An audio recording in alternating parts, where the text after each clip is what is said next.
दोस्त मंडळी आम्ही गोव्याला आलो आहोत. बागा बीचवर आराम करतोय. हे बघा कसे मस्ती करतात लोक, पहा. समुद्र खवळलेला आहे आणि पाणी बघा किती वरती आलंय. पाणी खूप वरती आलंय. आमच्यापासून फक्त काही अंतरावरती पाणी आहे. एवढंच जवळ आलंय. आणि ते आम्ही जेव्हा प्रत्येक वेळी येतो, आम्ही नाही म्हटलं तरी 15 दिवसांनी इथे येतो, ते पाणी खूप, ते होडी दिसते बघा वर खाली होते ती, त्या होडीपर्यंत पाणी असतं. एवढं खालती पाणी असतं. आज किती वरती आलं आहे, भरती चालू आहे. आणि हे बघा हे कसं छानपैकी वातावरण आहे बघा. आणि आम्ही एक मस्त आहे की इथे छत्रीखाली आराम करतो आहे. छत्री आहे, माझी बायको आहे सोबत माझ्या. बघा ही माझी बायकोसोबत आले होते. आणि हे लोक गर्लफ्रेंडसोबत आले. गर्लफ्रेंड सोबतचं सुख जरा वेगळं असतं बायकोपेक्षा, कारण बायको असली सोबत की आराम करावा लागतो असा. त्याच्यामुळे कसं, तुम्ही येताना बायकोला घरी ठेवून या. आणि मस्ती करायची असेल तर गोव्यासारखं पॉईंट नाही. हे बघा कसं कच्चं भरलं आहे बघा सगळं वातावरण. ऊन भरपूर आहे, वातावरण तापलेलं आहे गोव्याचं. 35 डिग्री सेल्सिअसपेक्षा जास्त तापमान झालं आहे. आणि म्हणून लोक मजा करण्यासाठी आले आहेत. याच्यामध्ये बाहेरचे पर्यटक पण आले आहेत. सुट्टीच्या वेळी प्रचंड गर्दी असते इथे, भयंकर गर्दी असते. अजिबात जागा मिळत नाही. आणि तुम्ही जर म्हणाल 31sta हे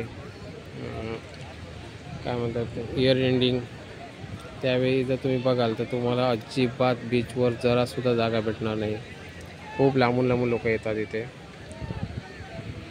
आम्ही गोव्यातच राहतो, त्याच्यामुळे आम्हाला हे बीच म्हणजे काय एक मार्केटसारखंच आहे. म्हणजे आम्ही कायमच येतो इथे. सगळं पाठ झालेलं आहे, तोंडपाठ.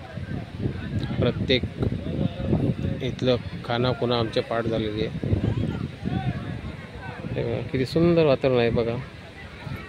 समुद्राच्या फेसाळणाऱ्या लाटा. मित्रांनो, कविता पण याच्यामध्ये लिहिली आहे मी कविता पण बघू शकता माझ्या. मी असंच कुठेतरी बसतो आणि मग काहीतरी शब्द सुचतात आणि मग लिहिण्याचा प्रयत्न करतो. तुम्ही मला बघताय, त्यामुळे तुम्हाला माझ्याविषयी जास्त सांगायची गरज नाही. जरी मी सामाजिक काम करत असलो तरी मला निसर्गाची खूप आवड आहे. मी निसर्गावरती पण कविता बऱ्याच केलेल्या आहेत.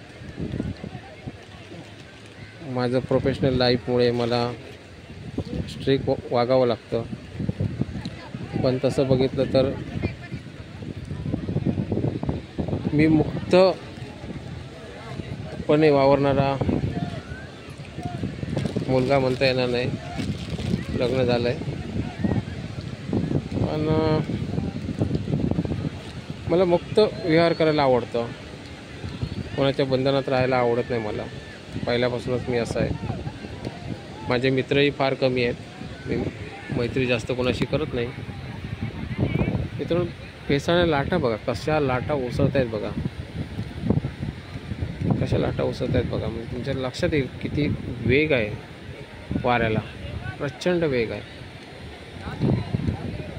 तर तुम्हाला सांगायचं झालं तर हे बघा किती जोराने बघा लाटा कशा उसळत आहेत बघा. भयंकर वारा आहे.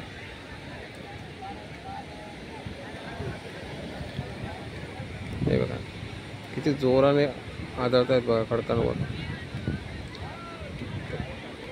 आणि ही मुलं आतमध्ये गेली आहेत बघा. किती खोलवर जात आहेत आणि खोलवर मस्ती करत आहेत. हा जसा समुद्र जसा आकर्षित करतो, तसं याच्यामध्ये बरेच असे दुर्घटना घडलेल्या आहेत. किती आतमध्ये गेले आहेत बघा लोक.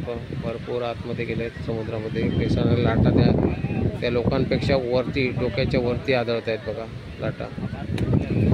एवढं वातावरण बेकार आहे, तरीसुद्धा आतमध्ये जातात लोक. मस्तीच्या नादात मग चुकीच्या घटना घडत आहेत. त्यांना ऑपरेट करण्यासाठी काही मंडळी असतात इथे, सुरक्षा रक्षक असतात, पण लोक ऐकत नाही त्यांचं. आणि मग चुकीच्या घटना घडतात. हे निशाणं लावलेली आहेत. हे निशाणं त्यांना अपेक्षित आहे, तिथपर्यंत पाणी अपेक्षित आहे. ते बघा पाणी टच झालं आहे निशाणला.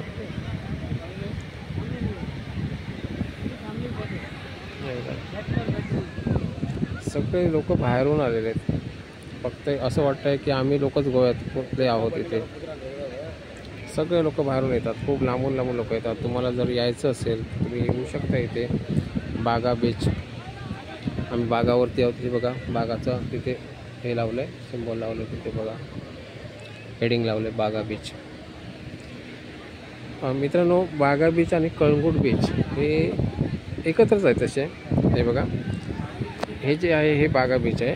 आणि ते बघा तिथे तुम्हाला कळंगूट बीच दिसेल.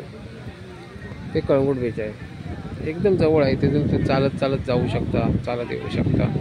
तुम्हाला एकदम जवळ आहे. ते जास्त म्हणजे चालत जायला तुम्हाला कळणार पण नाही, एवढं जवळ आहे. ते काहीच कळत नाही.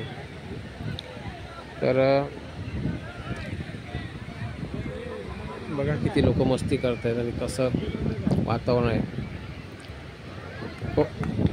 बरेच लोक इथे यूट्यूबवर असतात, येत असतात, व्हिजिट देतात. खूप लांबून लोक येतात. स्पेशली मला आपण भेटत असतात इथे लोक.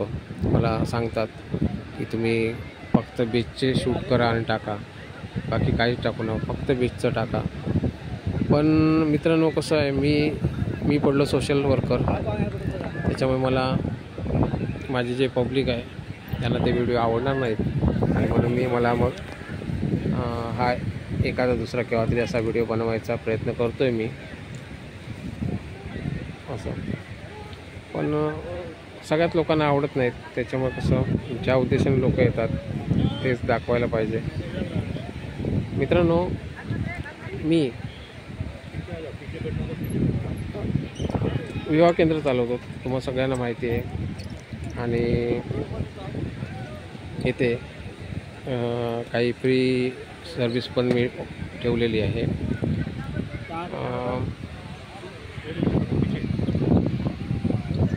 फ्रीमध्ये वेबसाईट ठेवलेली आहे मी. आणि त्या वेबसाईटचा लोकांनी आनंद घेतला पाहिजे. कारण कसं फ्रीमध्ये सेवा फार कमी लोक देत आहेत. त्यामध्ये मी जी वेबसाईट आहे त्या वेबसाईटवरती अर्ज भरून तुम्ही तुमचा पार्टनर शोधू शकता. आणि ज्यांची परिस्थिती आहे, ज्या लोकांना लवकर रिझल्ट हवा आहे आणि ज्यांची परिस्थिती ओके आहे, त्यांना वाटतं की म्हणजे जाहिरात देऊन त्यांना समोरून रिझल्ट हवा असं वाटतं प्रत्येकाला. तसं जर वाटत असेल, समोरून रिझल्ट हवा असेल, तर त्यांनी जाहिरात द्यायला पाहिजे. तर जाहिरातचा ऑप्शन आम्ही बेस्ट आणला आहे. बाकी कोणी असा ऑप्शन आणला नाही आहे. आम्ही डायरेक्ट वधू आणि वरांचे फोन नंबर शो करतो आहे. बऱ्याच ठिकाणी हे गुप्त ठेवून फाईल बंद केली जाते. ते प्रकार आम्ही करत नाही आहोत. आम्हाला किरकोळ पैसे का घेतो आम्ही, पण विषय कसा आहे की त्यांचा जोडीदार मिळाला पाहिजे, यासाठी आम्ही प्रयत्न करतो आहे. तर प्रत्येकाचं लग्न जुळलं पाहिजे हा माझा उद्देश आहे. प्रत्येकाचा जोडीदार मिळाला पाहिजे, जोडीदारी मिळाली पाहिजे. आणि या उद्देशाने आपलं काम आहे. त्यामुळे कसं आहे, प्रत्येकाने जर तुमची परिस्थिती नसेल किंवा कुठे फसला किंवा काही कारणास्तव तुमच्याजवळ पैसे नाही आहेत, तर तुम्हीसुद्धा लग्न जमवू शकता. कारण आम्ही वेबसाईट आणलेली आहे वधूवरांचा. तिथे तुम्हाला मेसेज सिस्टीम आहे. मेसेज म्हणजे तुम्ही जेव्हा अर्ज भरता तेव्हा तुम्हाला समोरच्या पार्ट्या दिसतात त्यांना तुम्हाला मेसेज करावा लागतो. सेंड मेसेजचा ऑप्शन आहे आणि मेसेज सेंड करून तुम्ही समोरच्या पार्टीला तुमचं मत सांगू शकता. आता समोरून रिझल्ट आला की त्यांना तुम्ही उत्तर देऊन तुमचं जोडीदार तुम्ही कन्फर्म करू शकता. खूप छान व्यवस्था करून ठेवलेली आहे आणि हे सगळं मोफत आहे. 1,00,000 मेसेज मी मोफत दिलेले आहेत. त्यामुळे तुम्हाला